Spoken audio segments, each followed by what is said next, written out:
Good afternoon, and thanks again for joining us for Tips, Tricks, and Techniques. My name is Hugo Gonzalez, and I'm an application specialist at Mimaki. Today, I'll be showing you a few basic methods to utilize special colors in Rasterlink. I'll do this by demonstrating different approaches to designing notebook covers. I'm going to begin with spot color replacement, and then automated valid pixel selection, and lastly, single channel replacement, also known as monocolor replacement. There are a few considerations I may not cover in this tutorial, but you can use these main methods for most any job requiring special colors. The first one is going to be on a dark green cardstock.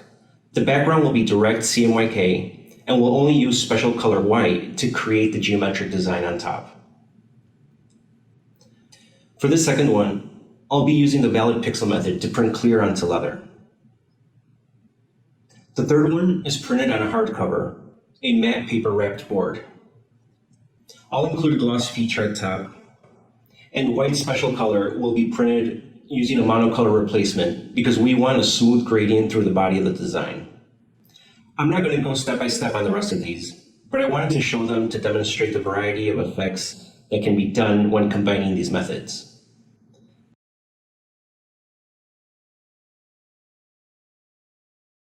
For the first one, I'm going to use this notebook designed by Mimaki, one of our application specialists you may know. To recreate this notebook, I'm going to use spot color replacement. As you can see here, she used a geode rock design to give the notebook a space formation look. Here's the main design in Illustrator.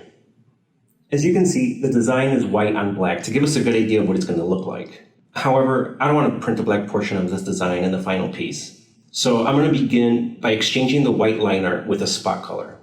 I'm going to use a magic wand tool, select all the shapes that are currently white. Once they're all selected, I'm going to replace it with the spot color that I already have set up. If you do not have one already set up, you can select any color that you will only be using for this layer. Now I'm going to use a magic wand tool again to select everything that is black. I'm going to convert everything that's black into a 000 CMYK white. This means that there is no data that will necessarily be readable. My artboard is already set up for the final print size. I'm going to save this as an EPS with the artboard selected. For the background, this is a rock pattern that she used. This pattern is already correctly proportioned, but I'm going to resize it without resampling to not reduce image quality. It's probably more data than I need, but as long as the computer can handle it, it's fine to have more than needed. Since we're using spot color replacement, for this one, we can go ahead and layer them before exchanging the spot color. Imagine that you're building the image from the bottom to the top, so the substrate is at the very bottom. We want the first layer to be the background texture, and then the white layer on top. Here, we're going to designate the color that we selected for white. Then we're going to select replace, and then we're going to formulate the white. In this case, 70% white. All we need to do now is select the profile and the layout for the print. You can use this with jig print, or you can manually select copies for a higher production setting. And that's it for this method. It's ready to rip and print.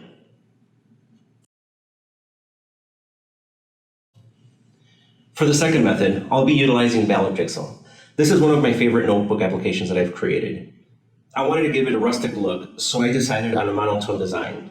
This particular piece, I've been carrying in my backpack for about 3 years. As you can see, the soft leather has some scratches from wear and tear, but the ink has held up really nicely. This design is similar to the original. It's just line art that has color on a white background. Because I'm using valid pixel, an automated special plate, I don't need a spot color. The only requirement is that the areas I don't want to print are 0000 CMYK white. Here's the image I'll be printing. I can go straight to the special color options, and I'm going to set the clear to about 50%. Then I'm going to choose valid pixel. I'm not going to composite automatically because I don't want any CMYK ink to print in addition to the clear. As you can see, the default clear icon is yellow.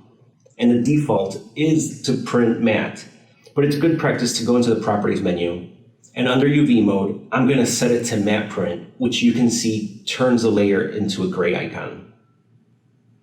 As far as the amount of ink required for the leather, I recommend testing a small swatch.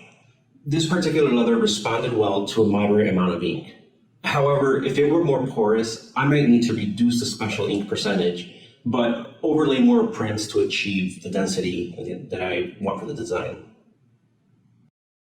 This cover was designed by Ernie, a print solution specialist at Mimaki.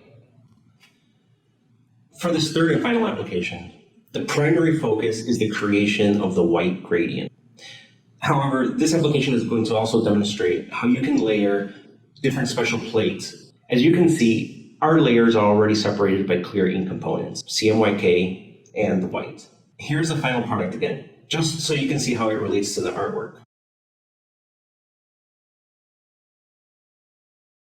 I'm going to use the magenta color again. However, this time I'm going to use a monocolor replacement on clear to show how you can use any single channel of a CMYK image. My preferred method for special colors is to work with a single channel grayscale. It prevents any errors that may occur in relation to the color profile translations.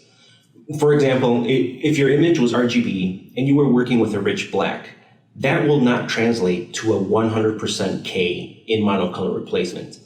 A printed rich black will vary the amount of K channel to accommodate the other inks.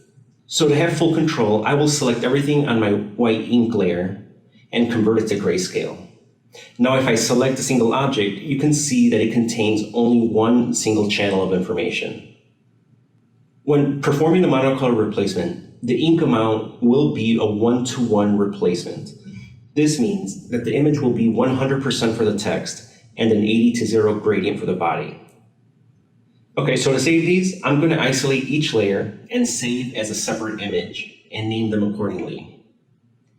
And for all of them, I'll be employing the artboard option again to make sure that the image stays in the intended place. Now that these are saved, we can begin to set them up in Rasterlink. For this method, it's again a good idea to compose the layers first. Again, working from the bottom up, you want the white to be the base layer in this case, and then CMYK color, and then lastly, the clear ink layer on top.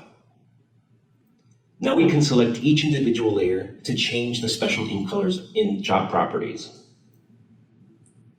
The primary ink channels are listed, and since we worked with a grayscale, I'm going to choose black and select the replacement white channels. We are going to do the same for the clear layer.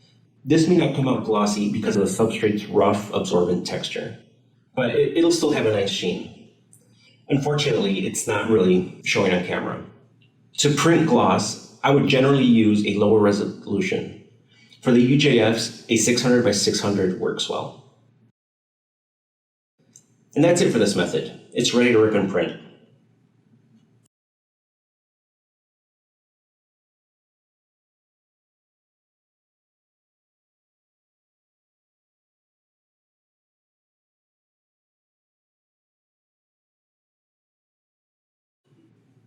Now that we've reviewed the three methods, I want to go over the final three notebooks again. This blue one had a white underlay under the logo, the CMYK layer that has the words in the background and the red in the Mimaki, and a gloss layer, which is a valid pixel replacement from the white layer. I can do this because the white and the clear layers have the exact same design. This camel colored notebook is the exact same print. As you can see, the CMYK ink layer interacts differently with different backgrounds when it's not underlaid with white. And finally, this notebook that has a white underlay under the floral design, and then the layer of CMYK, and finally it has a clear ink layer, which was printed a few times to give a texture. And that's it for this tutorial. Thanks again for joining us, and please feel free to ask any questions you may have.